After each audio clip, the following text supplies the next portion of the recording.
আবার চলে এলাম সকলের সামনে আমাদের রান্নাঘরে। আজকে আমি একটি টিফিন তৈরি করে দেখাবো, যেটার নাম হচ্ছে মুগ পনিরের চিল্লা। এটা অনেক বাচ্চারা আছে গাজর, বিনস, ক্যাপসিকাম এগুলো এমনি খেতে চায় না, তাদেরকে যদি সুন্দর করে একটু করে দেওয়া যায় টিফিনে, এটা টিফিনে দিলে খুব ভালো খাবে। এটি তৈরি করতে লাগবে গাজর, ক্যাপসিকাম, বিনস, আদা, পেঁয়াজ, রসুন সব কুচি, টমেটো কুচি, মুগ ডাল, পনির, সাদা তেল, গোলমরিচের গুঁড়ো, টমেটো সস, বাটার, নুন, হলুদ, মিষ্টি। এবার কড়াই গরম হলে কড়াইতে সাদা তেল দেব, ওর মধ্যে একটু বাটার দেব, দিয়ে নিয়ে এবার সব সবজিগুলো একে একে আমি ওর মধ্যে দিয়ে দেবো। আর একটা কথা, যে বাচ্চারা কাঁচা লঙ্কা ঝাল খায় না তাদেরকে কাঁচা লঙ্কাটা না দিলেও চলবে, আমি একটু কাঁচা লঙ্কা দিয়েছি।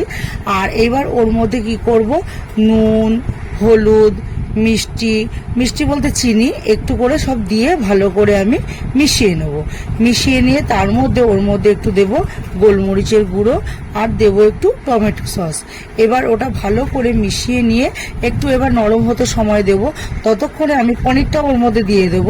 এবার এগুলোকে সবগুলোকে ভালো করে মিশিয়ে নিয়ে একটু হতে থাকবে, ততক্ষণে আমি মুগ ডালটা ভালো করে পেস্ট করব। মুগ ডালের মধ্যে একটা কাঁচা লঙ্কা আর একটু আদা কুচি দিয়ে বাটলে একটু ভালো লাগবে। এবার ওটাকে আমি ভালো করে পেস্ট করে নেব।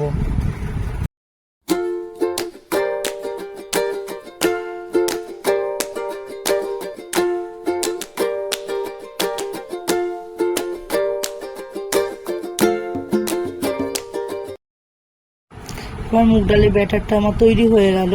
এবার ওর মধ্যে আমি একটু গোলমরিচের গুঁড়ো আর একটু নুন ভালো করে আমি মিশিয়ে নেব। এবার এটা মিশিয়ে নেওয়ার পর আমি গ্যাসে ততক্ষণ একটু চাটুটা বসিয়ে দেব, তাহলে ওর মধ্যে চাটুটা গরম হয়ে যাবে। এর মধ্যে তার মধ্যে একটু সাদা তেল আর একটু বাটার মিশিয়ে দেব।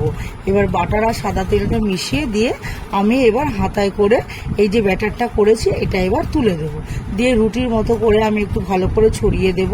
দিয়ে ওটা একটু হয়ে গেলে দেখবো কাঁচা তা থাকে, এবার যে মশলাটা আমি করে রেখেছিলাম সেবার ওগুলোকে দিয়ে দেব। দিয়ে নেওয়ার পর তারপরে আমি ওটাকে আবার ভাজ করে দেব, তাহলেই আমার তৈরি হয়ে যাবে মুগ পনিরের চিল্লা।